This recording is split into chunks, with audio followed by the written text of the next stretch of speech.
All right, Jim, I have a question for you. What the hell is going on with BMW design these days? Design? Oh no, it's much more than design. Jim Hall knows it, oh, or so he thinks. Welcome to Jim Hall Knows It All, right here on the Automotive Esoterica YouTube channel. I am journalist Craig Cole, and as you may have guessed, this guy right here is Jim Hall. He's worked in automotive media, he's been an analyst. So Jim, it's great to work with you again. And of course, welcome to your eponymous interweb show. I'm so proud to have a show named after me, sort of. It's an incredible simulation of knowing it all. You're doing a fake it until you make it, as it were. The secret's out now, folks. But my big question, has someone poisoned the water in Munich? Because nothing makes sense that's coming from BMW these days. I just don't understand why their vehicles look the way they do.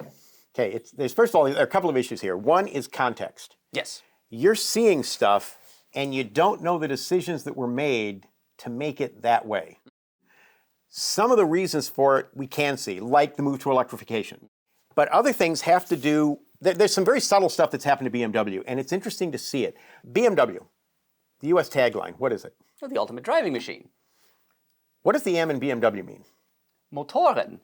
Engine. Yes. All right. BMW is a company, the core of what it's always been has been its powertrains, whether there were aircraft engines, engines for motorcycles. They were a renowned motorcycle manufacturer. In fact, I mean, they still make some damn fine motorcycles, but they were one where they were a dominant motorcycle manufacturer in Europe. Also, cars, automobiles, they're about engines. BMW has never bought an engine from an outside company for their car.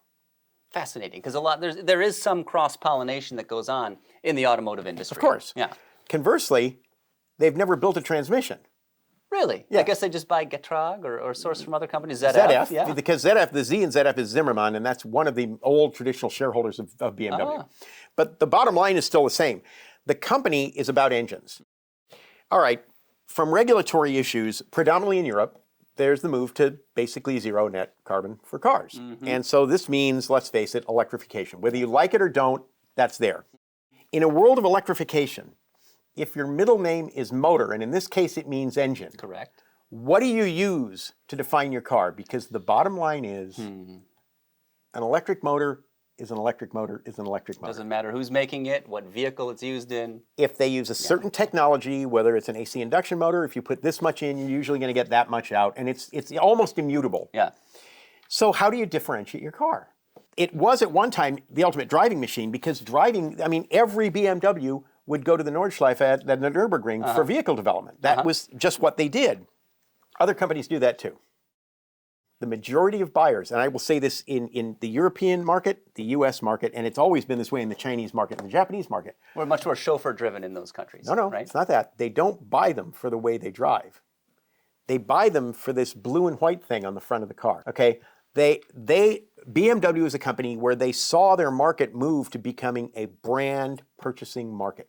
So they had to keep the brand within the definition of what those buyers thought. Now, electrification threw all that out the window. There was not, you had to rethink what you were doing. And it goes to every aspect of the car. So we start seeing the design effects. Now, everybody knows when you go from an IC car to an electric car, suddenly you don't need quite the cooling you had before, so you don't need big radiator grills. This is true. And what defines a BMW? Twin kidney grill. All right. And the irony is, as more and more of the grill got blocked off because of airflow, and because you see even it anyway. on ICE vehicles. On ICE vehicles, you can have an active grill shutter. And you can also see BMWs where the side grills are mostly filled. Yeah. When that happens, what do you do if people say, well, BMW's going to have a grill? You don't make the car more functional and make the grill smaller. If your brand is your visuals, you make the grill bigger. Yeah, which they've been doing a very good job of. Before we get to that, let's go back in time a little bit, because for me, the absolute golden age for BMW is right around the year 2000. We had the E46 3 Series, which I think is an absolutely gorgeous car, just because the proportions are beautiful. The thing is, it was a car that was perfectly right for the market that it was in. I mean, it was perfectly correct. Yeah. The other thing was it had enough of the core DNA from its predecessor that it was accepted as the next generation car, but it was a contemporized version. There's a problem when you do a new car and it looks too much like the old car. Where you get it. Like I had this Jag XJ6. I got the new all aluminum generation. I take it home and my neighbor doesn't know I have a new car. He said, "Did you get your car painted?" Where this No, I didn't, Bob. It's new. It's a Thank new you car. very much. And this one's aluminum, so your magnet won't stick to the side. And your neighbor goes, "What magnet?" I'll let you finish that thought in just a second, but really quick, guys, check out the AutoEsoterica merchandise store. We've got a whole bunch of awesome designs that we have just uploaded, including this one right here, which obviously you can get printed on a t-shirt, though you can also buy things like hats, mugs, magnets, bandanas, and a whole lot more. So to check that out, just scan the on-screen QR code or hit the link in the description box below. And of course, purchasing these items is a great way to show your support for AutoEsoterica so we can keep bringing you more videos just like this one. Of course, we thank you for your support, but back to the show. The thing with the 3 Series was that the 3 Series has been the defining core of the company for the US market for a long time. So they did a car that was evolutionary, yet it was still a 3 Series. They also did that with the 5 Series of the same time, which would have been the E39. This is true. It was followed by the other 5 Series, which I don't like talking about, the Dame Edna 5 Series. But 5 Series here, same basic idea as the 3 on a slightly larger scale, but very clean styling, beautiful proportions, premium interior for the time. These cars were a joy to drive. Yes. They were just the BMW brand distilled into 2 vehicles, I think, is the 3 and the 5 from that generation. There was a comment about these cars when this was the 5, the 3, and then the E38 7 Series. Yes. Which was another one that is, I love it. It's one of my favorite BMWs of all time, but it looks very much like the same car. And in Germany, there was a phrase going around, Ein Wurst, drei Grüßen. Yep. 1 sausage, 3 sizes. Because there were people that thought the cars were too similar. Yeah. And the bottom line is... Because they are similar. They are. And the thing is, they are more similar than they needed to be. Now, the advantage was you ended up with a good-looking series of cars. The problem was, because the difference was one of size, it was getting more and more difficult for people to figure out which they wanted. There were issues in sales.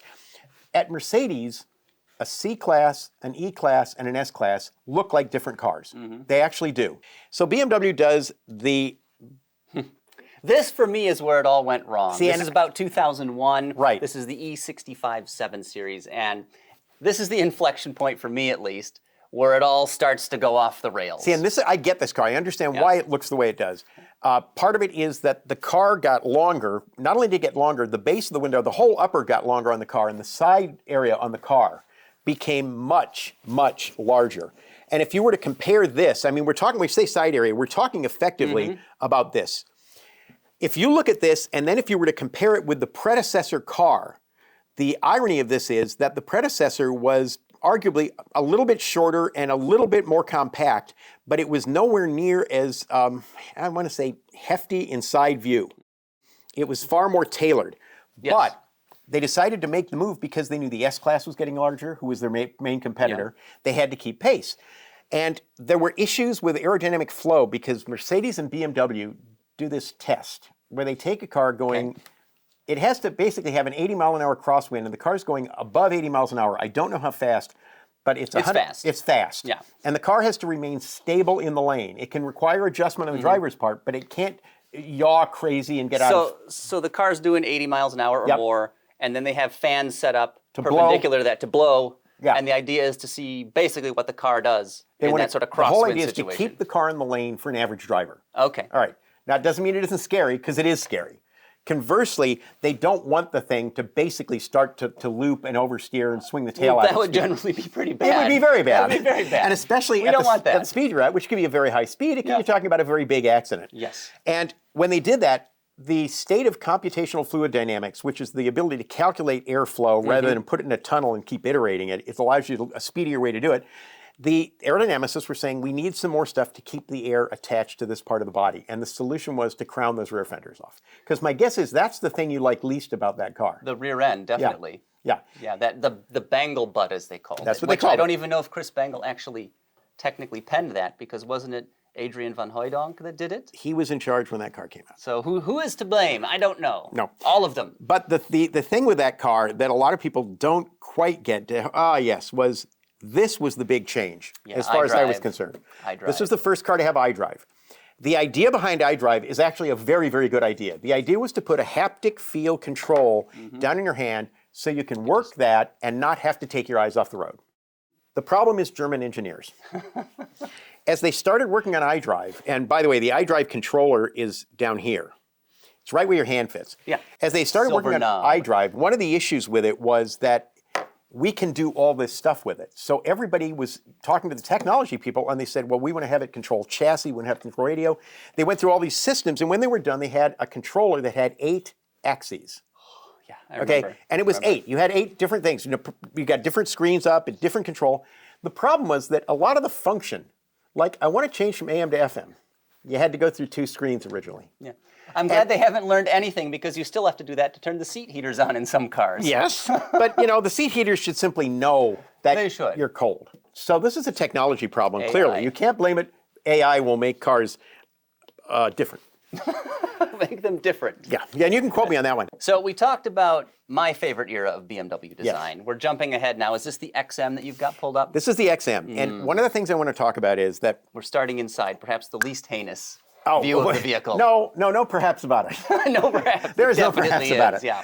But what's happened is they're doing BMWs for a different market with different cars and a different attitude on buyers.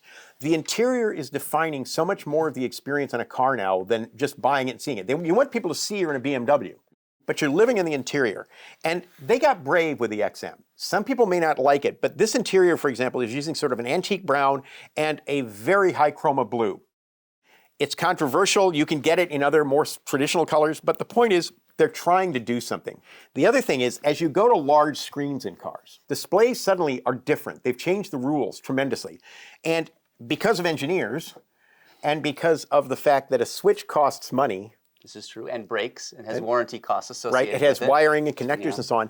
And the screen is basically software we can make do, not anything we want, but close to it. So that's the appeal of going to screens. Specifically, though, this is still trying to put the screen in what we would call a traditional BMW orientation. Slightly angled toward the driver, right? Not only that, it's focused towards the driver. It's choked up on the driver.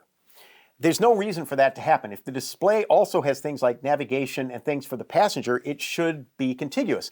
And you see other companies dealing with this, like Porsche, where they put a secondary display in the car for the passenger. Yeah. That's used for showing the passenger how fast you're going so the passenger can yell at you. Okay, now, in principle, this is so against everything I think about driving, but that's neither here nor there. Yeah. So with the 7 Series, the interior in some ways, there's a strong argument. This is the antithesis of a BMW interior. Yeah, it's very busy. There's a lot going on. It's not. But there's diamond faceted trim. Is this a Peugeot or something, or a BMW? I don't know anymore. It could be a French car. You can blame the diamond trim on the car basically on probably Bentley. Okay. Because they started bringing back out perforations and things going with a lot of diamond quilting. And now everybody does it. So, I mean, and Bentley owns it, but when everybody's doing it, you don't own it anymore. I'm sorry. You sold it, and they sold it on the cheap. But you say this car is very busy. My contention is, in some ways, from a design standpoint, it's not. It's very simple because it's basically a single square screen on top of a linear wide panel. That's it. Yeah, that's true. The faceting on the trim is what just... I can't. You see, you're getting hung up on crystalline controls. The crystalline control switches. The crystalline controls started before this. Did they? Yes. Because if you zoom in, you can see those on the door controls on the panel. Yes. Door panel there. Those should be crystalline, and then like the iDrive control knob. Well, the iDrive controller has been that way for a while, and you see they can light it up. This whole thing can. Oh boy, just what can I want. Be like. There we go. It's beautiful. It's like you can't do that with a solid plastic switch, and not only that, a solid plastic switch might as well be made out of Bakelite, which is an incredibly cheap plastic from the 30s and 40s. Made with sawdust, if memory serves. And a bunch of other stuff. Yes. The irony is that the chemistry of Bakelite at one time got close to evolving into, yes, dare I say it? American cheese? No, vinyl. Vinyl, okay. Yeah, there are connections between the two.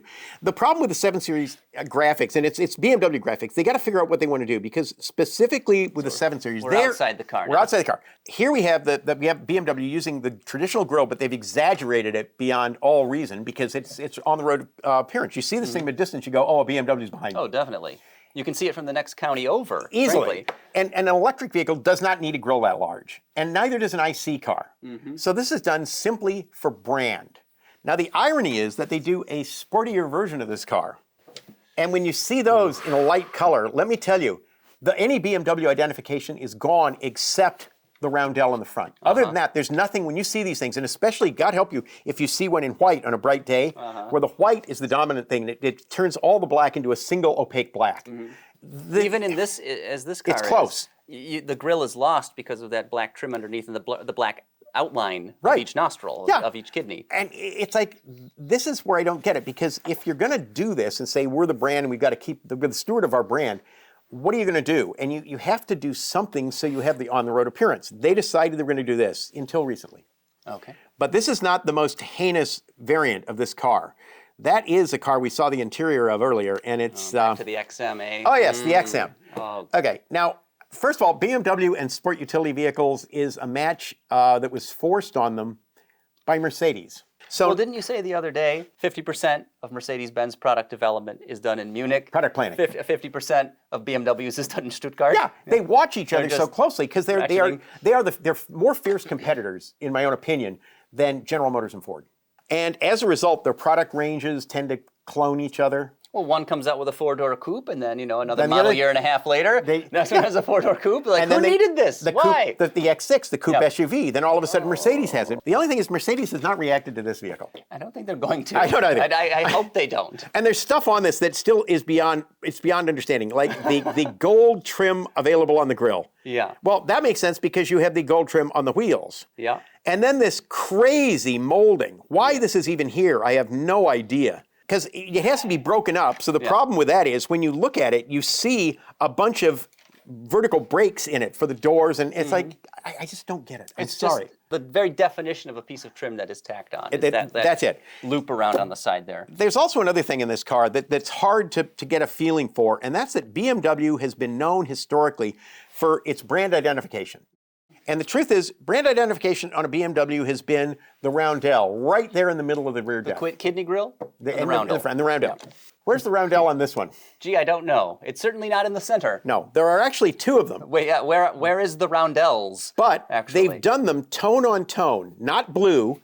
Again, walking away from their brand identity and reestablishing it in the corners. Now, it's interesting because somebody did tell me after this set me off once, and I was talking to a friend at BMW, he says, but you forget, the M1 had two roundels on it in the back. That was their exotic. That was the M1 was their mid-engined, Italian-designed, two-seat mid-engine sports car. Wow. But this is no M1. And this is not even an M1 for a market of SUVs. I'm sorry, it's not. So this is one of those things, they're walking away. I think they're trying to reset so they can say this is the definition of new BMW. So we've talked about BMW design in the past, where it is today. We'll get to BMW design in the future in just a second. Plus, Jim will share his esoteric pick. It could be something automotive related. It could be pop culture related. I don't know what you've got in store. That's coming up really quickly here. And of course, if you do have any questions or topic ideas for the show here, leave them in the comments section down below. No promises, but we'll see what we can do. Maybe we can use that as inspiration for a future episode of Jim Hall Knows It All. So do leave those ideas down in the comments section. But Jim, we've talked about the golden age of BMW design, in my opinion. We've talked about where the company is right now. What about the future? Where are they heading? This is, again, a third-party view from the outside. It looks like they're trying to clean up their act. Thank God. I know. One of the things they've done these two Neue Klasse, an X, a crossover, and a sedan. And they're interesting because the sedan, it has the twin kidney grille, except the twin kidney grille now includes the headlights. So for want of a better term, it's still a BMW if you look just at the center. That's a BMW. But when you see the whole front end, You're not sure what it is. Pontiac? Maybe? Somebody with a mustache? I don't know. So it's an odd one.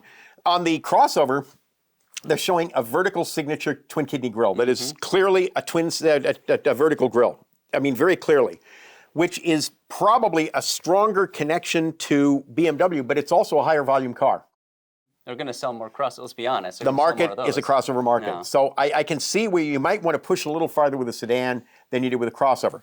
The interesting thing about the crossover, the Neue Klasse X, is that in a lot of ways, when you see it, it's very much like a cleaned up new X5 or an X7. Yeah, if you scribble over that Grille, just block it out for me. There we go. It's not a bad looking little vehicle. And you see, I don't mind the twin kidney grille because it's at least more readily accessible as a twin kidney grille than this what do I want to say? It's an expression of the twin kidney grille on the sedan. It's really a widened grille with a split in the middle. So this at least is still a little more BMW DNA in my mind. But it's subjective anyway. I mean, I know people that think the X7 looks fine with its really large grilles. I mean, okay, I get it. But on the side, it's generally cleaner. They've done a lot to get rid of superfluous. The BMW used to, for the longest time, have a body line in the upper third of the body that was on every car they did, where they would break the body right around the door. Is that a shoulder line, or is that something else? It was below the shoulder line, but it was a body crease that they would put on about a third to a quarter of the way down, and they would use it sometimes to define where they put door handles and so on. Okay. Well, on this, and as you start bulging fenders out, you can't do that anymore. And because you want cars to be so wheel-oriented, which is why we have 24-inch wheels, and soon, I'm sure, 26-inch wheels. Oh, gosh. I know.